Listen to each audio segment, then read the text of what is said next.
박지원 전 국정원장이 이재명 대표에 대한 12월 구속영장 청구 가능성을 이야기를 했습니다. 그러니까 최근에 이제 쌍방울 대북 송금 의혹 사건이 이제 중앙지검에서 한 달 만에 수원지검으로 이제 돌려보내서 보강 수사를 하고 있고요.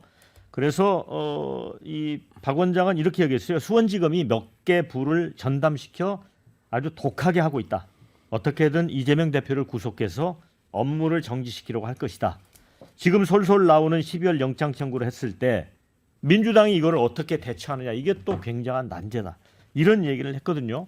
설 변호사, 이게 12월 영장 청구설 설입니까? 가능성이 있나요? 뭐 검찰에서는 그렇게 하려고 저는 좀 부적절하다고 보여요. 이제는 이 영장 청구를 정당한 영장 청구로 보시지 않는다니까요. 국민들께 느끼시는 게 뭐 이재명 대표가 제가 있고 없고를 떠나서 이러면 야, 검찰이 또 하는 거야? 좀 이렇게 생각할 수가 있어요. 그러니까 그렇게 된다면 이런 생각이 많아지잖아요. 국민들께 생각을 많이 하게 되면 민주당으로서는 계속 임시회 열어버리는 거예요. 12월 달에도 임시회 열고 1월 달에도 임시회 열고 계속 열어버리면 내년 4월까지 안 되는 거예요. 당연히 이재명 대표 입장에서 임시회 열다고 하겠죠. 당연히 그렇게 된다면 검찰은 영장 청구를 하고 싶겠지만은 오히려 이 쌍방울 수사건으로는 영장 재판에서도 드러났다시피 이 법리 구성, 이게 공소 유지를 할 수 있는 것인지 이게 소명도 안 된다 그랬거든요. 대장동 사건은 이게 진짜 이게 제3자 뇌물죄가 되는지 안 되는지에 대한 소명도 좀 자기가 그러니까 유창훈 판사가 봤을 때는 좀 어려워 보인다라고 얘기를 한 거예요. 그 결정문에서. 그렇기 때문에 저는 오히려 공소 유지를 위한 보안 수사라고 생각을 하고 오히려 거기에 집중을 해야지 어떻게든 뭐 이재명을 잡아넣겠다. 그럼 이재명 대표 입장에서는 그냥 무조건 임시에 내년까지 4월까지 주구장창 엽니다. 그래서 영장 청구 아예 하지도 못하게 만들 거라서 물론 체포동의안 하는데 지금 체포동의안 던져가지고 민주당에서 그게 다시 가결이 될까요? 저는 안 된다고 보기 때문에 저는 검찰에서는 차라리 이런 부분에 대해서는 욕심 없이 제가 항상 얘기하는 게 있는 그대로 수사라는 것은 있는 그대로 해야지 어떤 목적을 가지고 하면 분명히 탈이 나거든요. 그렇기 때문에 저는 12월 영장 청구 저는 좀 부정적으로 봅니다. 네, 이제 다양한 그 댓글들이 있는데 소개를 해드릴게요. 이재명 정적 하나 제거하려고 국력을 올인하고 있다. 윤 대통령 할 일이 진짜 없습니까? 이런 의견도 주셨고요. 계속되는 검찰 추가 기소 오히려 국민의힘에 역풍이 불 수 있습니다. 이런 의견. 이재명 대표 국감 간다고 재판 빨리 끝내놓고 정작 국감장에 안 나타났다고 합니다. 이런 의견도 있고요. 이재명 대표는 조사받는다고 세월 다 가게 생겼습니다. 이런 의견도 있고. 자, 이런 글이 있습니다. 또 영장 전담 판사 하나가 좌우했는데 바뀐 판사로 한번 판단을 받아보는 것도 공평하게 했습니다. 이런 의견이 있습니다. 근데 저는 이재명 대표의 사건은 전 진영을 떠나고 모든 걸 다 떠나서 객관적으로 이건 총체적으로 저는 최악의 사건이라고 봅니다. 왜냐하면 이재명 대표가 과거에 지자체장을 하는 시절에 여러 가지 혐의들을 받고 있는 거거든요. 그럼 그 혐의들에 대해서 수사받고 유무죄를 가리면 될 일인데 본인이 또 대선 후보가 되고 또 대선 후보 되면서 당시에 문재인 정권은 수사를 안 해버렸고 그 다음에 윤석열 정권 들어와서는 또 과도한 수사를 하면서 특수사의 원칙을 다 무너뜨렸거든요. 그러면서 여기까지 진흙탕 싸움으로 이제 온 건데 뭐 이것을 누가 의도했고 누가 했든 간에 결과론적으로 그렇습니다. 근데 전 이렇게 되고 나니까 지금도 어느 판사 걸리면은 어떻게 됐을 것이다 이런 얘기가 나오잖아요. 이게 바로 사법의 불신의 시대가 이미 열린 겁니다. 아니 어떻게 판사가 누가 걸리느냐를 우리가 왜 랜덤으로 무슨 그 뭐라 그러죠 제비 뽑듯이 이렇게 봐야 되는지 이거는 매우 부적절한 거거든요. 그래서 저는 이 사법 불신이 가속화되고 있다는 걸 보고 사실 민주당 입장에서도 민주당의 그 패턴이 있거든요. 검찰이 영장을 치고 하면요 국민의힘에 영장 쳤을 때는 절대 검찰개혁 얘기 안 해요. 그래서 조국 전 장관 시절에 보수 인사들은 200명이나 다 갖다 들여넣은 겁니다. 감옥에다가. 근데 자기들을 편이 구속이 되면 항상 이 얘기를 하죠. 검찰개혁이 필요하다. 그러다가 이제 또 법원에서 결과가 나오면요. 국민의힘에 유죄 나왔을 때는 절대 사법개혁 얘기를 안 해요. 근데 민주당 인사가 유죄 나오면은 사법개혁이 필요하다 또 이렇게 나옵니다. 그러다 사법부가 대법원에서 확정을 내리면요.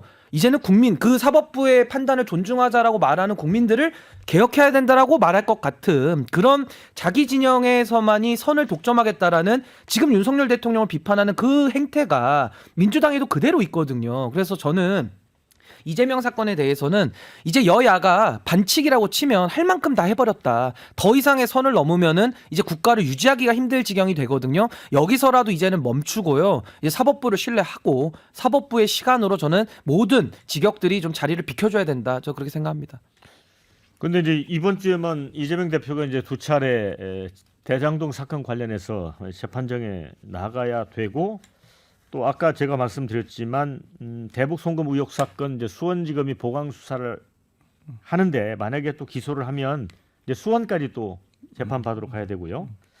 그 다음에 또 부인 김혜경 씨 법인카드 사적 의혹 이것도 이재명 당시 경기지사가 알았느냐 몰랐느냐 이것도 좀 수사 대상에 올라 있어서 또 기소가 되면 또 그 역시도 또 재판을 받아야 되고 그래서 지금 이 보궐선거 결과로 당내 분란은 상당히 지금 소강 상태로 빠져들었고 어찌 보면 이재명 대표의 입지도 좀 굳어진 측면이 있는데 이제 이 재판 리스크라고 하는 것도 또 현실적인 그런 걸로 다가오는 것 같습니다. 그런 의미에서 이 결과적으로 이재명 대표가 다음번에 스스로 총선에 출마할 거냐 안 할 거냐 또 험지로 갈 수 있을 거냐 없을 거냐 또 실제적으로 스스로 자기의 어떤 공천권을 내려놓을 거냐 아닐 거냐에 영향을 미치고 있어요. 결과적으로 지금 현재로 보면 자기 구도대로 되어 가고 있고 그렇다는 것은 뭐냐 하면 내년 공천권 그리고 내년 총선 출마까지를 계속 갈 수밖에 없을 것이다. 내년 상반기 정국까지 이런 상태를 끌고 갈 것이다. 라는 것으로 보여지고 근데 그런 것들이 아마 연말 연초에 어쨌든 공천과 관련해서는 친명과 비명 간의 갈등이 나올 수밖에 없는 구조가 될 것이고 지금 현재 뭐 이재명 대표가 당무 복귀를 얘기해 복귀해서 당무 볼 게 뭐가 있습니까? 국감 끝나고 난 다음에는 뭐 총선 기획단을 하나 자기 뜻에 맞는 사람 띄워놓고 자기는 보고만 받으면 되는 것이죠.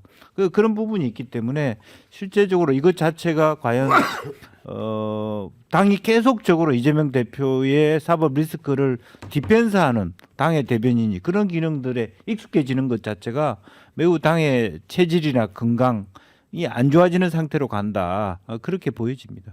이게 분명하죠. 그러니까 지금 보십시오. 지금 재판 받고 있는 게 일단 두 건이잖아요. 두 건. 선거법 위반. 나 저 부하 직원 김문기 잘 몰라요. 그 부분 하나. 두 번째가 뭐죠? 대장동하고 성남 FC하고 묶은 거. 그 한 건이 재판이 진행 중이에요. 여기다가 백현동 기소됐죠. 그다음에 위정 교사 기소됐죠. 네 건이란 말이에요. 네. 그럼 어떻게 할 거냐? 물론 이제 뭐 또 일부 병합의 가능성이 있다는 게 어찌됐건 세 건 또는 네 건의 재판을 받는 거다. 특히 선거법 위반 사건 이건 말이죠. 기소된 게 찾아보니까 2022년 9월에 딱 1년 됐어. 1년인데도 아직도 1심 재판은커녕 계속 정인 갖다 대면서 계속 하고 있는 40몇 차 아닌가 모르겠어요. 뭐 저는 모르는데 이런 식이란 말.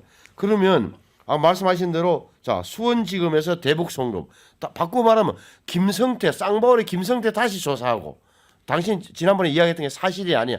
사사건 다 안부수 뭐 재판에 다시 인용하고 이렇게 되면 기소되면 진짜 이 세 건은 다 중앙지법인데 서울서초동인데 이거는 또 대북 송금 사건을 만약 수원지검에서 수사해서 기소되면 수원까지 가야 돼. 수원 법원으로 수원 지방법원 서초동 수원 왔다 갔다 모양새도 그렇거니와 이게 글쎄 국민들이 어떻게 볼까요? 그리고 또 하나는 재판 과정에서 불러줄 수 있는 정인 또는 참고인의 진술 하나하나가 매일 재판 때마다 언론에 보도된다고 쳐봐요. 그러면 이재명 대표의 사법 리스크는 생생하게 살아있는 게 되는 거예요. 그러니까 내년 총선을 생각한다면 뭐 지금 재보선에서 압승을 거뒀긴 했습니다만은 민주당 입장에서는 상당히 좀 곤란한 부분이 있는 건 사실이죠. 그러니까 이제 뭐 예. 민주당의 이게 이제 소위 말한 사법 리스크가 이제 정말로 현실화될지에 이제 목전에 다다른 건데요.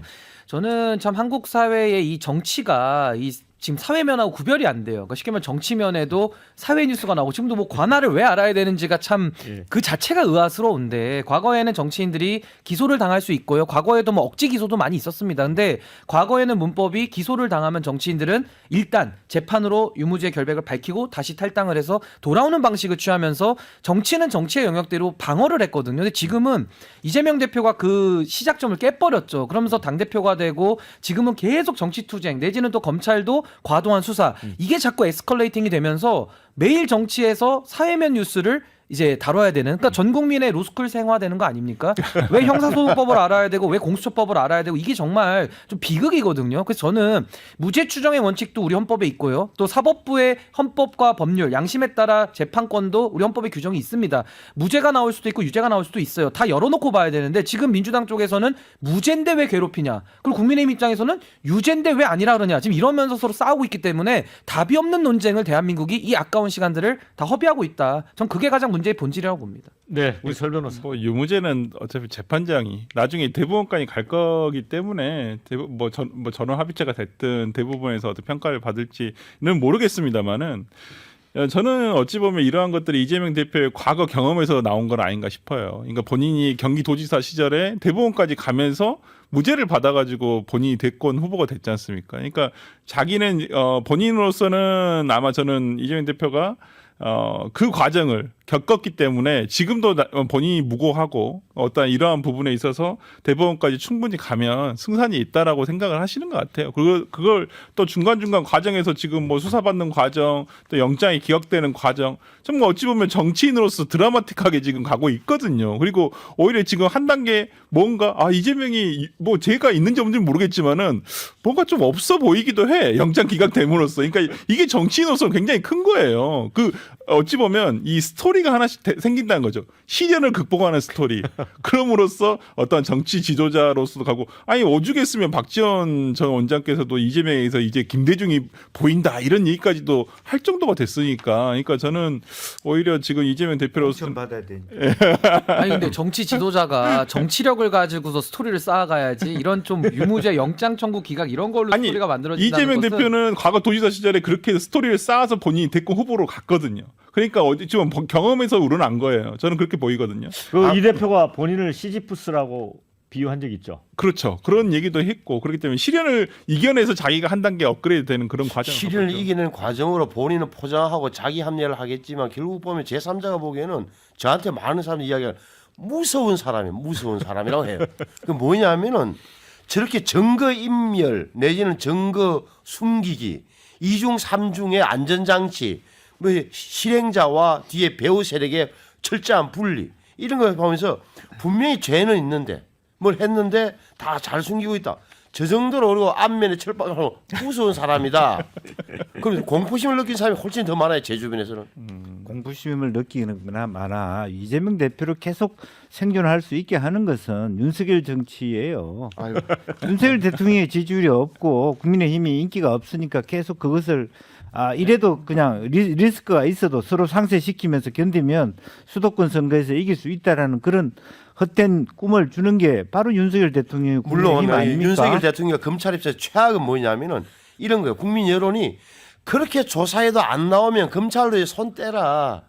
이재명 의원이 뭘 죄가 있는 걸 알겠는데, 범법 행위를 한 걸 내가 100% 이해하겠는데 증거를 못 찾아내는 너도, 검찰도 바보 아니냐, 능력이 안 되는 손 떼라, 우리도 뭐 잊고 싶다, 이렇게 나오는 게 윤석열 대통령 정부나 법무부나 한동훈 장관이나 검찰에서 최악인 거죠. 그러니까 저 여야가 이렇게 이재명 사건에 대해서 서로 극단의 대립을 하면서, 과거에도 미소 양국 그 냉전 시대 핵무기로 전 세계 사람을 인질로 잡고서 서로 그 힘을 키워갔잖아요. 지금 양당이 하는 일이 딱 그거 아닙니까? 이재명 대표를 놓고 한쪽은 죄가 없다, 한쪽은 죄가 있다로서 싸우면서 국민들을 인질로 잡고 이 나라의 미래를 사장시키고 있는 것이 정말 참 정치가 해야 될 일인가? 전 좀 근본적인 자성들을 좀 해야 되지 않는가? 좀 그런 생각이 듭니다.